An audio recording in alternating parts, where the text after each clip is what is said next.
In this video, we'll be taking a look at subqueries. So as the name suggests, a subquery is a query within another query. So you could look at it as a select statement within a select statement, right? It is also called an inner select or an inner query, and is typically enclosed in a parentheses. So here in the human resource schema, we have the employee table. So now let's do a select 1000. Now within the employee table, we have a column called vacation hours. So let's say we want to find the employees with vacation hours more than the average vacation, then we can find the average vacation hours and then filter the records based on the average we found, right? So here I have a simple select statement that finds the average vacation hours. So when I execute this, I get an average hour of 50. This statement just selects from the employee table. Now I can add a where clause and say vacation hours is greater than 50. But as you know, over time the number of vacation hours will change as employees utilize their vacation hours. So hard coding the value of 50 here is not a good idea. So what we can do to achieve the same result is replace the 50 with a query. Now this query will become the inner query or the subquery. So I'm going to replace the 50 and get the select statement from above. Let's copy this, or should I say cut. Now let's paste it here. Now let's close the bracket. Now let's execute the statement. And as you can see, we got the same result. You can also use subqueries in join statements. Basically, you're deriving another table. For instance, if we want to know which employees have more vacation hours than the average for their job title, we can achieve this by using subquery to derive another table. So let's take a look at a query that you can use to achieve this.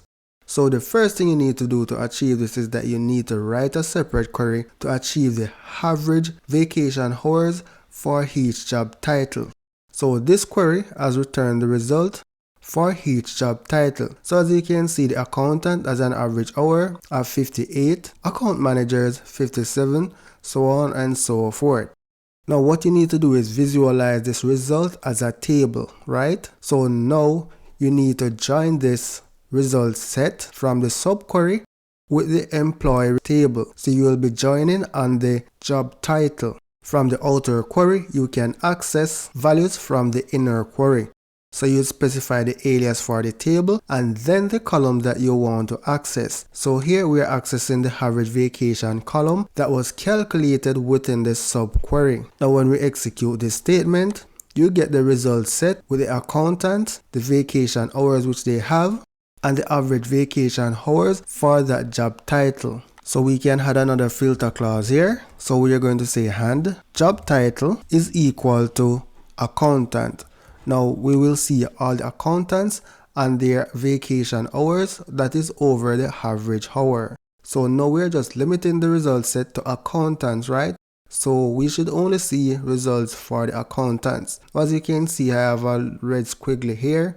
This is saying that the column is ambiguous because now basically we have two tables, right? The inner query as well as the outer query which has job title in it. So to specify which job title we are using, then we need to specify the table alias. So in this case, we can say E1. Let's execute. And here we have only one accountant within the database.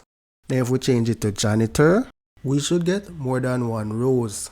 So here we can see we have two janitors that have vacation hours higher than the average. Here are a few things that you need to consider when using subqueries. The distinct keyword can't be used with subqueries that include group by. The compute and into clause can't be specified. Order by can only be specified when top is also specified. A view created by using a subquery can't be updated. It's also important to note that there's no performance difference between statements that include a subquery and a semantically equivalent version that doesn't.